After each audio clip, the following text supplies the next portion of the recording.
Hello everyone, welcome back to Berks One-on-One. This is a different style opener from usual. This video is actually going to be fairly different from my normal videos. I'm trying out this for my vlogs because I feel like it'd be nice if I could narrate them a little bit more and sort of walk you guys through them, so it is more of like a vlog and less like just interviews, because my interview videos are usually more planned and structured because I'm speaking to more people, but when I go to events I'm simply hoping I have enough people to talk to, and sometimes that might not be the case, so it would help if I were able to cover events while at the same time having enough content to fill up a full video, and that might be helped out by me being able to talk and narrate you guys through that. So the other reason that I wanted to make this style of a video is because I wanted to address a couple things. First off, as of uploading a couple days ago, there was this mix of protests and parades regarding the current administration. It was specifically for Flag Day, coinciding with the president's birthday. And I'm not here to tell you what to believe or what to support or how to engage, because Berks County is a very diverse place in terms of ideas, and that can oftentimes put us at conflict with each other. But I am here to say that this channel firmly believes in people's rights, first and foremost. And what that means is that I'm going to support people that are in marginalized communities who are facing persecution under any administration. Regardless of their political party, I believe in liberty and justice for all. That to me is the American way. So I do not want people viewing me making a video on WWII Weekend as an endorsement of a militarization of ideas, or supporting that mentality. And the only reason I am worried about that is because that is kind of the perspective I had going into it. I was worried that by going there, it was going to be a lot of people who were co-opting the history to make America look cool, I guess, even though that's not really the point of it. And that's something that I learned after going through it. The main thing that this video is going to show is interviews with people who were reenactors at the event. So when I got there and I got to meet those reenactors, a lot of them talked about their history in regards to both the event and what got them involved, and their personal reasons for being involved with this. Often has been because they have family members who fought in the war, or people that had lost their lives because of it, because they have a history with being in the medical field, helping out with that kind of stuff, and engaging with history, and that's what it's about, I think, at its core. So I just wanted to make it clear going into this that this is not meant to be a endorsement of one thing or the other, but it is meant to be me engaging with this event as it stands, and I hope you guys are willing to hear it out. So without further ado, here are some of the interviews that I recorded at the event. Where do you come from? So I was raised in Sinking Spring, but right now I live in Reading, North Reading. Oh, great. Have you been here before? This is my first time, actually. Wow. Yeah. Even last year was my first time, and I was so impressed. I'm a volunteer EMT in my regular life, and I was so impressed by this setup. I said, oh, I want to do this. There you go. Hey. So the 2-minute version. So the 128th was the very first Mobile Army Surgical Hospital with the U.S. Army. So if you remember the TV show MASH, we were the first ones, although the term MASH came into use in the Korean War. We were created in early 1941. And then we were the first surgical unit to go out with the troops during the first big engagement, the invasion of Northern Africa in November of 42. We were with them in Italy in Operation Husky in 43. We went back to the UK to train everybody else because we had the most combat experience. And then we landed in Normandy on June 10th, so just 4 days after the main invasion. We were with the troops during the Battle of the Bulge, which most people know was the coldest winter in recorded history in Europe. And then we were with the troops all the way through France and Germany at the end of the war.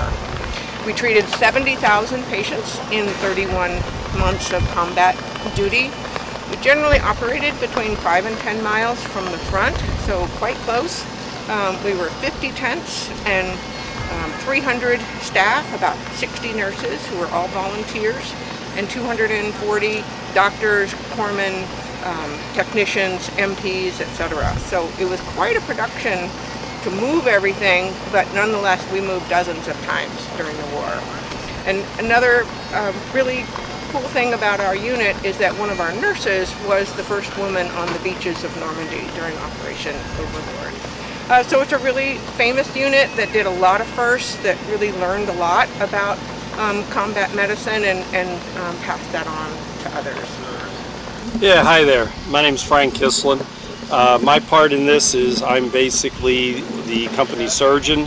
As she said, there would be maybe up to 30 doctors involved in this, with highly specialized areas, but most of everything was general surgery.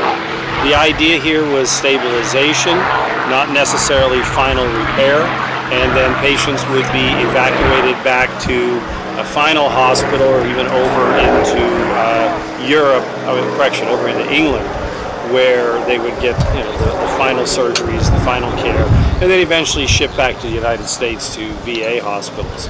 We're set up here right now with these two mannequins looking like chest wounds, leg wounds, etc. And we'll do mock demonstrations where we have surgery on these people. Anesthesia was very rudimentary. It was basically ether at this point. If you got into a larger hospital, you would actually have gas anesthesia. Everything was clean, sterilized as best as possible, but when it came to antibiotics, it was very rudimentary. Originally, we only had sulfa powder, and then eventually penicillin came into wide production. So the farther you got back in the hospital system, that's where you would see the penicillins at. If you look over here at my display table, you can see a lot of the various instruments.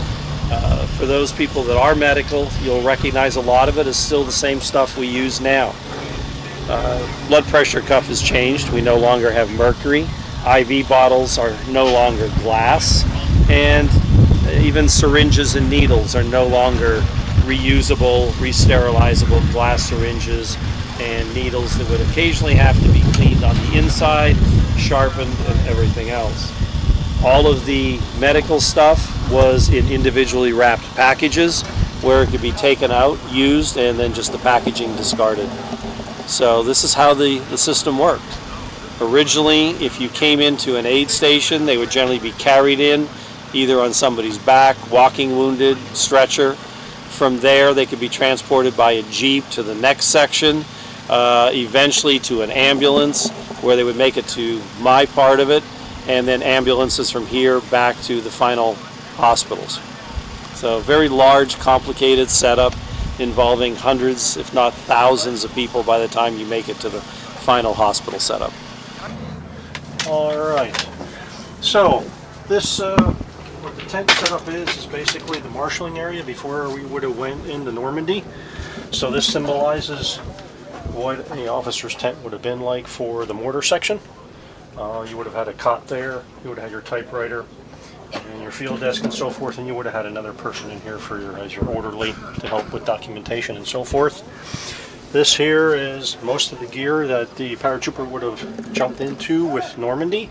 It would have been the average of about 150 pounds, and the paratrooper was anywhere from 130 to maybe 200 pounds regardless. The only option here would have been they would have carried the full stock carbine. They could have had a folding stock carbine, which was this, or they could have basically took in the Thompson, or a grease gun they could have had as well. This over here, if you had a 60mm mortar, you could have put this in the A4 bag, and this would have been in before you when you jumped out of the plane. The chute would have deployed. You had colored chutes, which meant different things for ammunition, water, safety supplies, clothing, and so forth. You had these identification lights, which if you look here, you'll see the colors. So each color means different things. So the red was for ammunition, the amber was for clothing, the green was used for rations and water, the white or clear was used for medical, and then the blue was used for communications. The A5 bag was a little bit bigger. This would have been dropped from the bottom of the plane. This would have had an 81mm mortar in it or a 30 cal machine gun. And the same thing, the same theory would have been released. You would have had a bumper pad here. Here would have been the parachute, and you also would have had identification light tied to that as well. And over here is the 60mm mortar. So this would have been on the company side. They would have had a 6-man squad. You would have had a squad leader. Main gunner would have manned the site. Assistant gunner would have been on the side, basically taking the safety off and let the shell fly down the tube and hit the enemy. These are the different kind of shells that you would have had. This is the HE round. So this would have been launched out of the mortar. You can see there we have a range. You can do 30 to 35 basically rounds per minute, and you're about 2,000 yards, which is about 1.1 miles. So your fuse would have been point detonating, could have been a time delay. And then you have the practice rounds. This is what the men would have practiced with. It's just basically a heavy weight simulating the shell, and then they could have just gotten used to the mortar when they used it. This is an illumination round. They were to fire these at night. This would be almost like if you were to mine of fireworks. This would shoot up in the air. You'd give 1,000,000 kilowatts of light, last for maybe about 30 seconds or so. So you could do enemy observations. And then this is the Willie Pete, or white phosphorus smoke grenade, or basically mortar round. This would be fired out, and this would basically hit the ground and give the troops, basically smoke cover. This one here, this is a model 53A airborne scooter. This would have mostly been used for communications during the airborne, or the PFAB, which is the Paratrooper Field Artillery Battalion unit. They would have had the pack howitzers, and they would have been issued a scooter with a pack howitzer on the back. Also, the 81mm mortar platoons would have had a hand cart with the mortar put on it, and then they could easier access the movability to get around to the points that they needed to get to. Hey, we're doing the first Marine Corps who landed on Guadalcanal in August of '42. It was the first invasion of the U.S. forces against the Japanese. And the stuff we have here on the table would have been weapons that the Marines would have used, or the Marines could have captured from the Japanese. The pistol here is a Japanese Type 14 Nambu. It was their standard sidearm for the war. And then the holster for it. The flare gun here was Japanese Navy. They used a 3-barrel setup, which was kind of unique. They were the only folks who made 3 barrels. The big knives were issued as fighting knives. And then the machine gun here is a Browning automatic rifle. Then I've got a Thompson on the far end, and then one of the trench guns. That's a World War II Winchester Model 97 12 gauge, and the bayonet sitting beside it. And then this revolver was a 1917, made by, that was a Colt. Smith & Wesson also made them. They were an auxiliary piece for World War I when we couldn't build any more 1911s because we were running out of production capability when we ginned up for World War I. But the Marines never got anything new, so they were always using hand-me-downs. Hi, welcome to the American Red Cross Canteen. We're actually, the Hitchhiker's Haven was a canteen that was on New Guinea in the South Pacific. The canteens are places for the guys to be able to get away from everything that was going on out there and have a little bit of R&R. We would have had refreshments for the men. We would have organized games, baseball games, football games, whatever we could get a hold of and people to organize to do. We would have had places for the gentlemen and material for the gentlemen to write letters home, and games for them to play. So as you can see behind me, there's 2 gentlemen playing chess. They would have had chess, checkers, whatever they could find. They would have done other types of games, silly games, just getting their minds off of what was going on out there and being able to laugh for a little bit. Well, this is the headquarters in the Arakan of Burma, and I'm Admiral Louis Mountbatten. I'm in the overall command of the Arakan area, China, Burma, and India. And General Slim, who is my field commander, is right now surrounding the Japanese at Kohima. So things are finally going our way after the retreat through Burma, and hopefully, if we can destroy their 14th Army, we can actually take Burma back. Now, 2 weeks ago, we took Rangoon from a seaborne operation and cut the rail line. So all of those prisoners of war that were building that railroad from Thailand or Siam, whatever they're calling it these days, through Burma, now they can't be supplied for that. So now we can turn the tables on them. So it's been a long, long haul since 1941, but we now have them, and we're on the offensive. In addition to the reenactors, there were also stages which had different speakers and performers. So some of the performances I got to see were from different bands who did barbershop quartet style performances, as well as like performances of old songs from the era. So here's some footage I managed to get of that.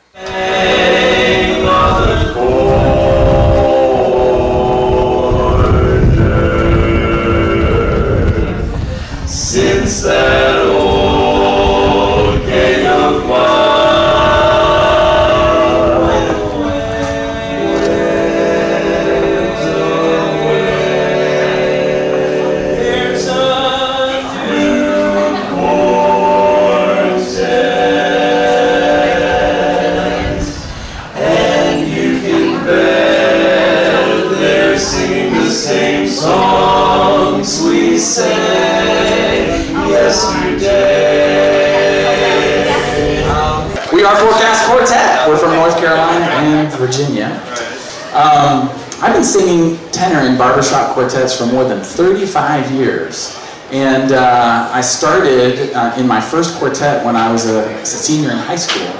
And I had a very inspirational music teacher that I sang with during my high school years.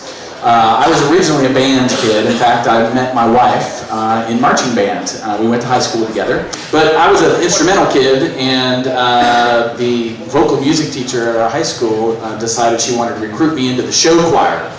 So if anybody grew up in the Midwest, that was really big, especially back in the 1980s when I was in high school, and we sang in the show choir. And as I was getting ready for my senior year, we always had an annual show at the end of every year where we highlighted not only all of our vocal music groups in the school, but we also had a lot of smaller acts that we would divide up into. So some people would do solos, some people would do duets. And my high school music teacher said, I want you and you and you and you to sing in a barbershop quartet for this show. Well, we had no idea what a barbershop quartet was. We'd never heard one in real life before. We were handed sheet music to a song called Coney Island Baby. Anybody ever heard that song? Neither had I. And so we learned it. We had no idea what we were doing. But we decided this is pretty fun. We really like this style of a cappella music. And so shortly after we started learning that song, we decided we want to sing the national anthem at one of our basketball games that was happening. And so we picked up another piece of sheet music for the national anthem. Turns out, I know now many years later, it was not a real barbershop quartet arrangement, not done in the same way.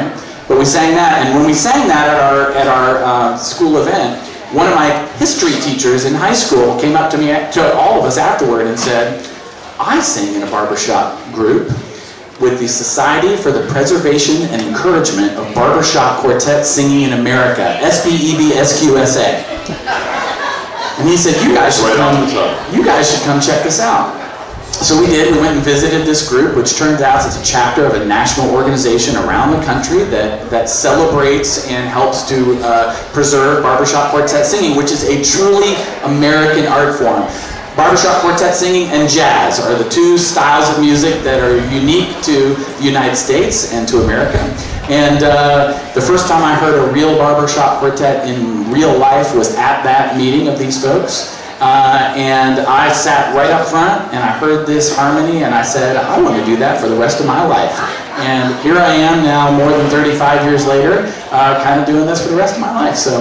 Now, when the song was first recorded, it was meant to be recorded all in Yiddish, but they decided to mix it up and do half of it in English, but sing the iconic title. How do you like that? 3 Lutheran girls from Minnesota singing in Yiddish and getting to the top of the charts. That's what America's all about, right? Absolutely. Now, this song was originally one that was sung between two lovebirds, so it's very flirty. But let's see if you can keep up with it. Of all the boys I've known in life, no song. When I first met you, I was lonesome. When you came inside, dear, my heart grew light, and that whole world seemed new to me. You're really swell, I have to admit. Just with expressions that really fit you.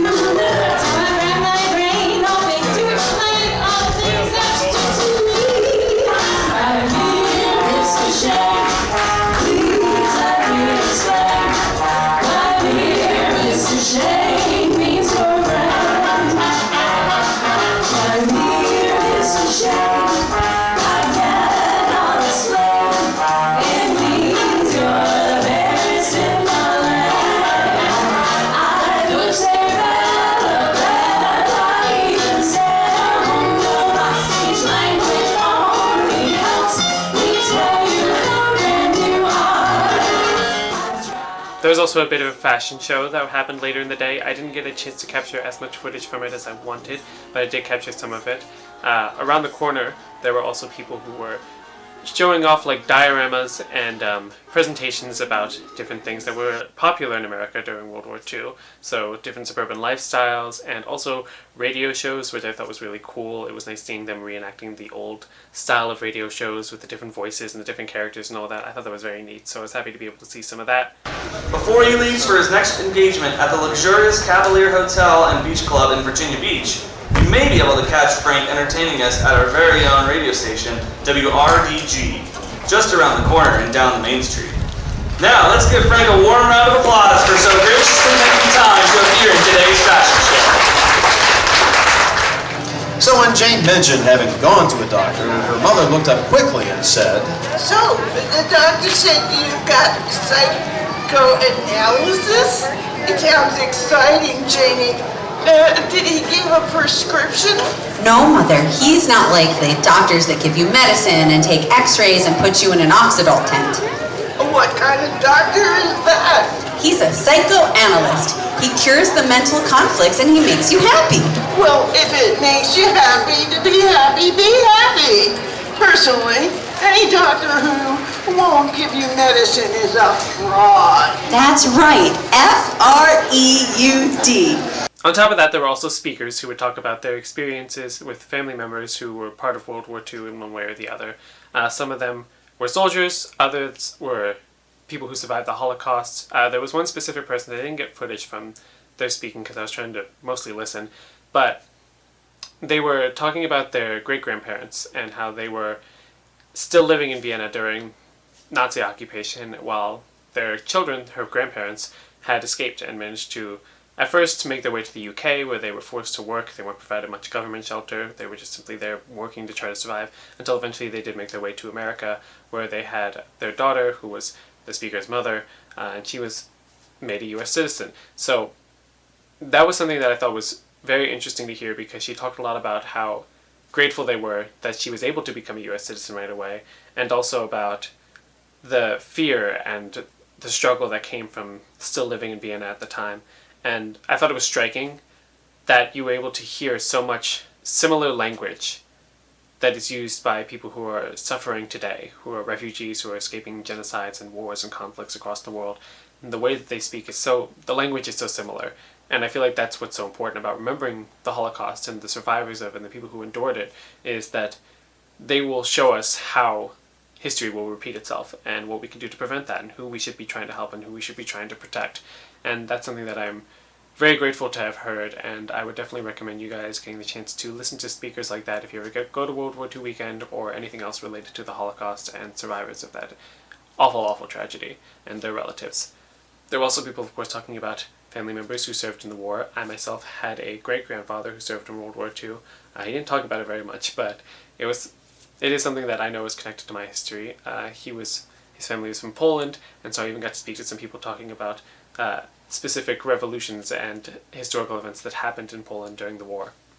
So, hello, my name is Katery and I am a member of the Polish American Living History Association, and me and my family in the association, we reenact the Warsaw Uprising of 1944. Poland decided it wanted to take back Poland, so they started organizing underground groups and decided to have many uprisings throughout Poland around the same time so that the Nazis would be overwhelmed. And this was an operation called Operation Tempest. And so the Warsaw Uprising is only one uprising out of many, and it was part of Operation Tempest. And so in August 2nd, 1944, the Poles just suddenly came out of nowhere in the city of Warsaw and started fighting the Germans. The Germans didn't know what to do because they weren't expecting this kind of thing. It was all secret. The Poles had prepared in secret, made their weapons, stocked up bandages, got everything ready, and then just suddenly burst out upon the Nazis. I always had an interest, and I had a lot of World War II things, and I was restoring a Jeep at the time when I ran into two friends of mine who did World War II reenacting for medical for the 128th. And we just kept on getting larger and larger since then. The Jeep that you see there, I have restored. That's a 1944. And the ambulance down there a little bit farther is a rare ambulance. That is the 1944 WC-64 KD. They only made them for about 8 months at the end of the war, and pretty hard to find parts for, so it's been 3 years trying to put it all together. My grandfather was in the 11th Airborne in Korea, and I came down here at a couple of events, and then the 101st Airborne was here, and well, 18 years later, I'm reenacting. To begin with, basically I'm a machine gun dealer, and the guys wanted me to bring out my cool toys. And how long? Because not everybody has a fully automatic Thompson or a fully automatic BAR, but I deal on them, so I have them. I've been doing this for 10 years. I didn't get in on the opening days because it's been 32 years now, I think, but it's a fun way to spend the weekend. It's about the only thing I get for vacation in a year. I get to come out here and play. I started doing reenacting about 8 years ago, so I was, my husband actually started getting into it and had to find something. My girlfriend's mother is she was actually manager of the Hitchhiker's Haven on New Guinea, so that's why we chose this particular one. I came down here, I was with the 59th Coast Artillery, which was Bataan, which is over in the Pacific Theater of Operations, and I was a unit leader for that. And we did that for almost 8 years. And then they asked me if I would, head up something in the Commonwealth camp, this British camp here. So I said, sure. So I, just kind of switched from doing that to here, and I handed that off to the fellow who was my second over in the other place. So both of them are still doing quite well. In real life, I'm chairman of the Veterans Commission for a town in Hamden. So I get a lot of veterans to come down here and volunteer and actually take part in these things. So. Yeah, I would come in, look at what look at all the stuff that you're interested in, and then talk to the guys that are reenacting, what you see, and then just find an interest and deep into it and learn history. The whole idea is keeping the history alive. People should come out and learn what went on and what we owe the greatest generation. A lot of reading, a lot of research. Come and talk to people. Everybody wants to share their stories. Everyone wants to share, and they'll give you direction as to which way you would like to go, if you have whatever your interests are. So there's a lot of people to talk to at these weekends. Please come and talk to them. They're a wealth of information. Yeah, this is the 16th year that I've been here. Every year it seems to grow, and every year it's different at the same time. But the people who come in and ask questions about what this is all about, what do you do, they're all pretty good. It's an educational experience for a lot of people, and I think that's part of the payoff of doing it. If there's one thing that I think I've taken away from World War II weekend in my experience there, it's that people can go to see cannons getting shot and planes getting flown around and tanks and trucks driving around and all of those other things, but to me, what's most important about it are the people. And what's most important about World War II as a whole was what it meant about humanity. That we should strive towards showing the world that we are a place of tolerance, that we're a place of freedoms, of liberties, a place to escape the persecutions of fascism and not enforcers of it. And that if we're going to look back on history, that should be the lessons that we take away from it. And that's something that I saw reflected in the culture there. I do think that there's a chance that it can be misconstrued, that a lot of people can look at this event and only look at it through the lens that America is great and that we're just perfect without really examining what exactly it was about this event that solidified our importance on the global scale. And to that I would say just simply take more time to examine the minutiae of it. If you're going to go to this event and you're only there because you want to see tanks and you want to see planes, I would really recommend just talking to people, engaging with it that way, to really know who has connections and their emotions that go behind it. I don't think there's anything wrong or shameful about caring about the people. I think that should be the primary focus, and I hope that anybody who's watching this video got that experience if they aren't able to attend the event themselves. But otherwise, I think that's about it. Thank you guys again for watching. Let me know if this is a style of video you like, or if you would prefer something different in the future. I understand. I'm sorry for the background noise. It's summer. I have my air conditioner in, and There's no great place to record in the house right now, but there might be in the future maybe, so if you like this style of video, hopefully the background noise shouldn't be too big an issue going forward. Otherwise, but again, if you want to see more from me, make sure you subscribe, make sure you follow me on my other socials. Like I said, next week is going to be a video on the LGBT Center of Reading, and I'm excited for that for Pride Month. If you have any suggestions for any places you want me to visit in the future, you can either leave a comment, or if you are an event organizer or a business owner who wants me to reach out to you guys, there is a form on my channel page that'll let you reach out to me that way. There's also, of course, my email. You can reach out to me like that, or even through DMs on Facebook or Instagram if you want to follow me on there. Otherwise, I think that about covers it. So thank you guys again for watching, and this is Berks 1-on-1 signing off.